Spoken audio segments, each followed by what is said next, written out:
Usted la palabra.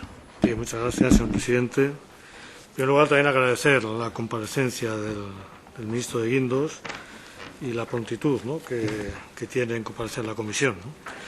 Ahora bien, yo lo que le diría en primer lugar es que sobre su intervención, que planeaba, digamos, un tono pues optimista, ¿no? Efectivamente los datos no son malos, ¿no? Yo creo que también planeaba una sombra, ¿no?, que es la que a nuestro grupo Amaiur le preocupa y que lo hemos repetido en muchas ocasiones en esta comisión, ¿no? Es decir, que esa especie de España empieza a ir bien lleva una consecuencia, ¿no? Es decir, que solo empieza a ir bien para algunos, ¿no? Y yo creo que ese es el elemento fundamental que hay que poner encima de la mesa, ¿no?, que es la cuestión que hemos repetido en muchas ocasiones, y el otro día también en el debate de las enmiendas de totalidad del presupuesto pusimos encima de la mesa, que es la cuestión de la desigualdad, ¿no?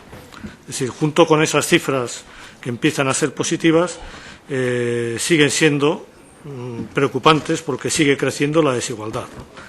Y creo que es la primera reflexión que hay que hacer, porque creo que detrás de esas consecuencias, es decir, que el crecimiento económico no llega a todos los estratos de la sociedad, sino que solo llega a una parte, la base de esas consecuencias está precisamente, yo creo, en las políticas que se han ido aplicando.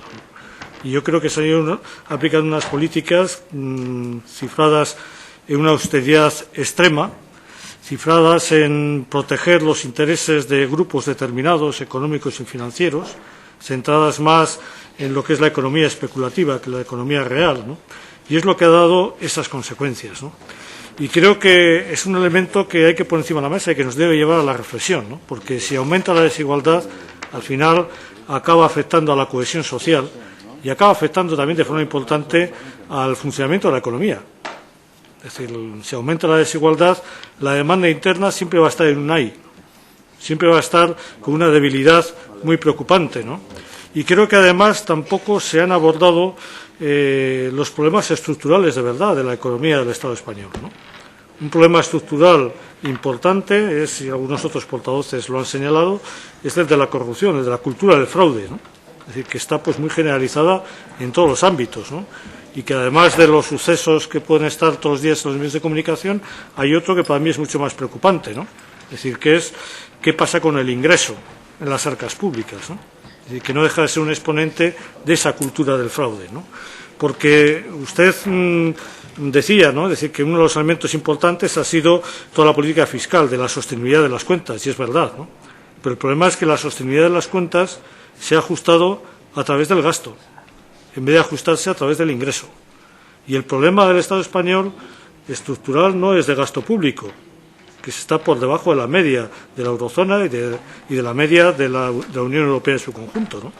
El problema está en las políticas de ingreso, es decir, que están muy por debajo de la media de la eurozona y en el conjunto de la Unión Europea, ¿no? Y ahí es donde está el principal problema, es un problema de fraude fiscal, ¿no? Y fraude fiscal, el que está cometiendo ese fraude es el que puede, ¿no?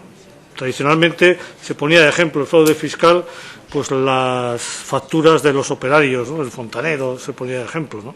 Y ahí no está el problema del fraude fiscal, el problema estructural del Estado español, ¿no?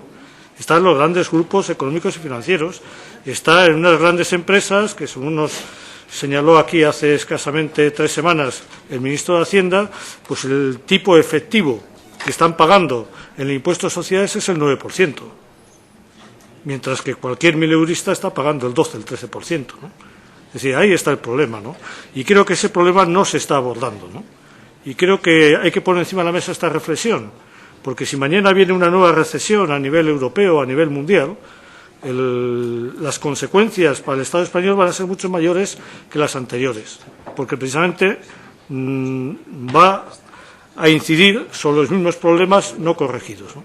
Y creo que ese es un elemento que hay que poner encima de la mesa y que a nuestro grupo nos preocupa, ¿no?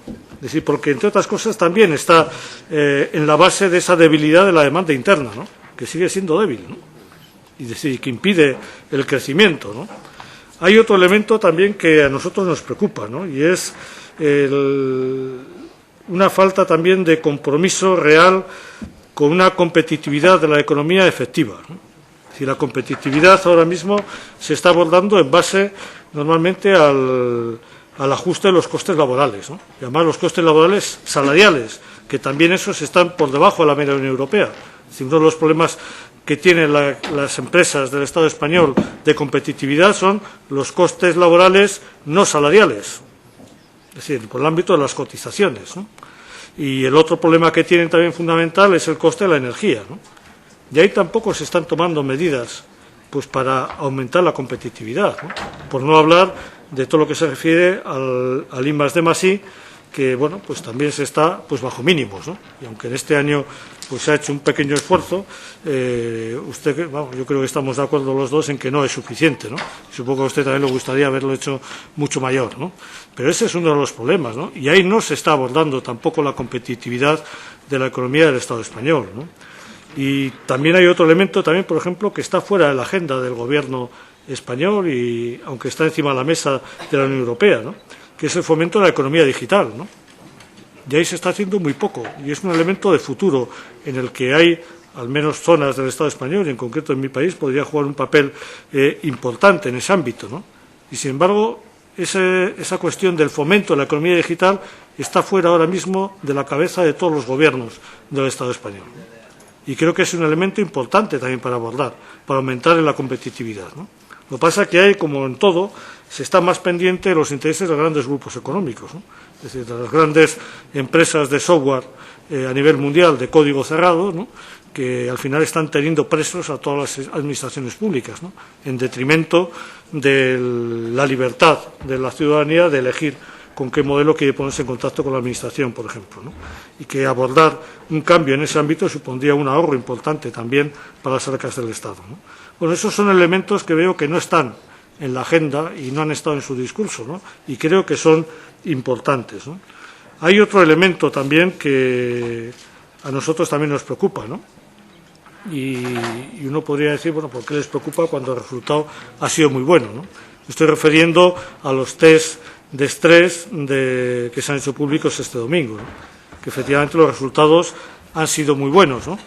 Pero yo me preguntaría, ¿no? Es decir, el resultado de esos test de estrés ha sido a cuenta de quién ha sido, y creo que ha sido a cuenta del estrés de las pequeñas y medianas empresas, de la economía real, de las personas que están en el régimen de autónomos, de la economía social, que siguen teniendo una gran dificultad para acceder al crédito.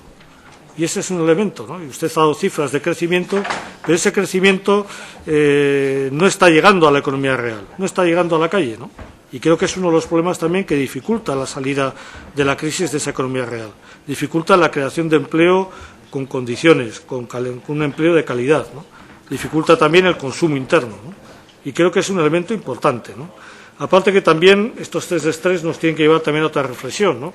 Creo que desde el Banco Central Europeo y el señor Draghi pues ha hecho llegar la sorpresa y la pregunta al Gobierno español de, bueno, ¿qué pasa si resulta que las cajas eran las que estaban fatal y eran la causa de todo el problema financiero? Porque la entidad que mejor ha superado los test de estrés es una caja, precisamente, ¿no? Y creo que ahí está otra reflexión que le he planteado en otras ocasiones en esta comisión, y es que el problema no era el modelo, el problema eran las personas, ¿no?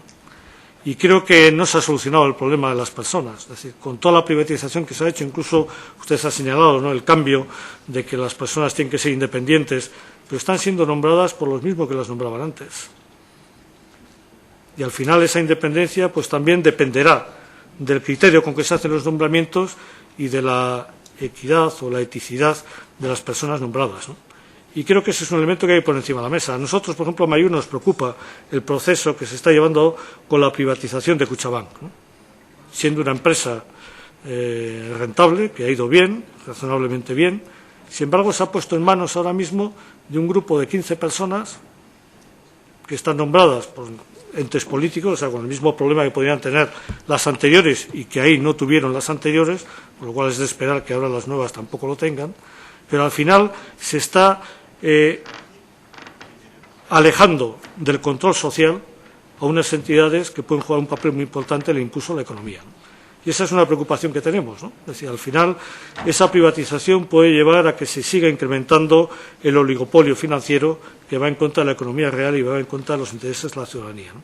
Por eso, y con eso acabo, señor presidente, nosotros no nos entristecemos lógicamente, de que la economía empiece a remontar, pero sí nos entristecemos de que esa remontada no llega a la mayoría de la sociedad, no llega a la mayoría de los ciudadanos y ciudadanas, no está llegando a muchos sectores de la economía real y, desde luego, pensamos que ahí hay que abordar, ¿no? Para evitar que no siga ocurriendo eso, hay que abordar esos problemas estructurales que antes les decía, ¿no? Que combatan esa cultura del fraude, de la corrupción. Muchas gracias.